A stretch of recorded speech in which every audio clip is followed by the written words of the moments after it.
So the other week, Dana Terrace announced that season 3 of The Owl House will be returning on Saturday the 15th of October. However, instead of getting a normal full-length season, season 3 will consist of just 3 44-minute long specials, with only the first special, thanks to them, airing on October 15th at 9 PM Eastern Standard Time on both Disney Channel and Disney XD. So instead of airing them in the morning with on-demand accessibility the midnight before, the 3 specials will be premiering on television before anywhere else, so they'll be getting primetime television treatment. The second and third specials will air in 2023, with exact dates still to be announced. You better watch your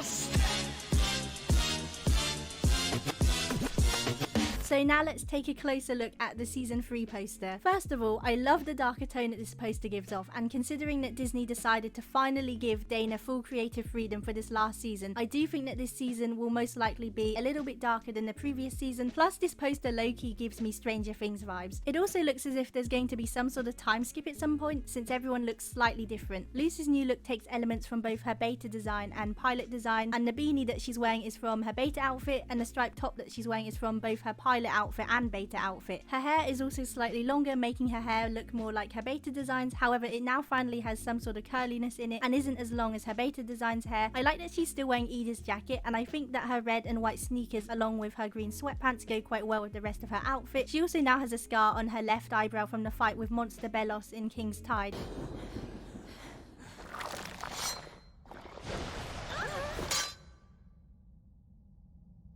Instead of holding light from one of her light glyphs like she does when she's on the Boiling Isles, here she's just holding a flashlight, since glyphs don't work in the human realm, because in order for glyphs to work, they direct the ambient magic of the Boiling Isles. But if her palisman hatches, she'll most likely be able to use magic on Earth, as palismen have their own reserve of magic. And plus, we already know that Luce is able to cast spells through the palisman staff. For example, in the episode Young Blood, Old Souls. Let my friends go, or else.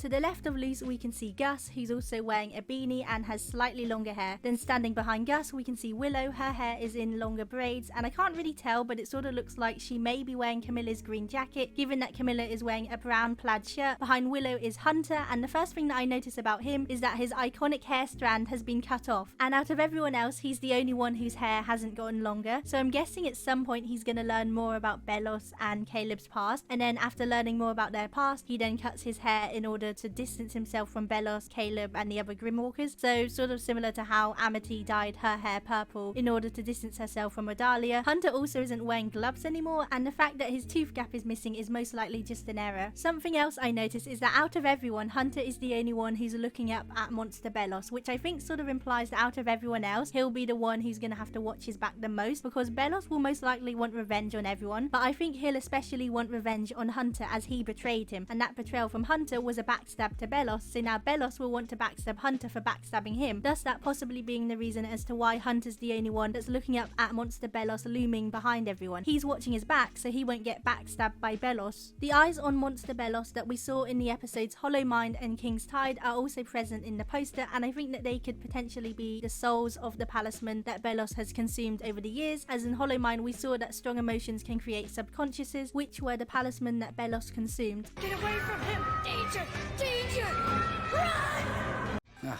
I was finally able to catch it. This thing's been a thorn in my side for years. All these weepy palisman souls. Their voices constantly nagging me. Vile.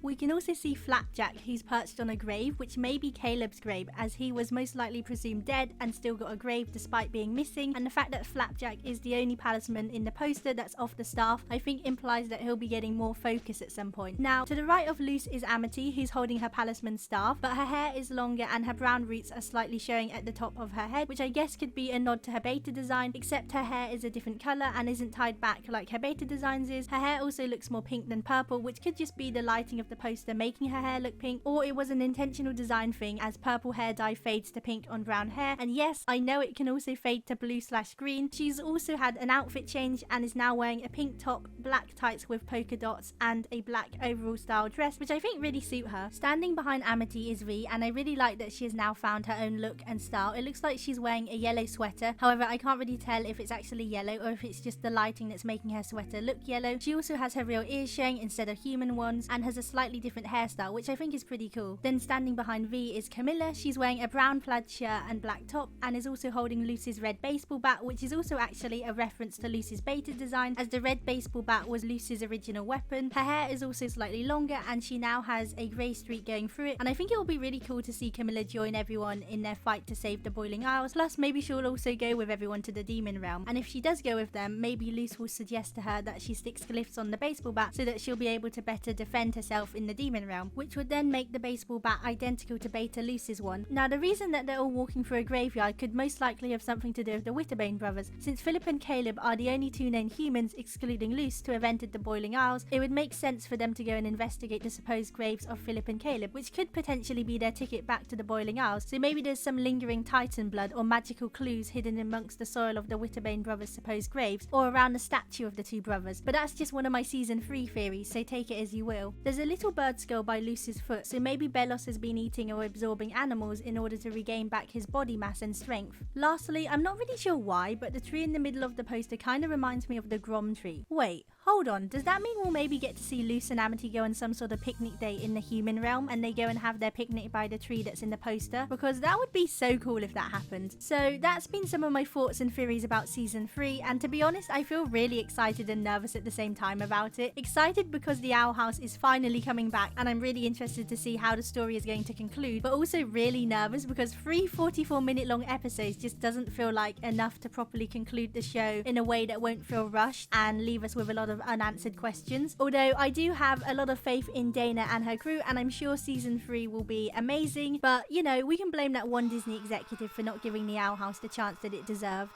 Anyways, take care and I'll see you in the next one.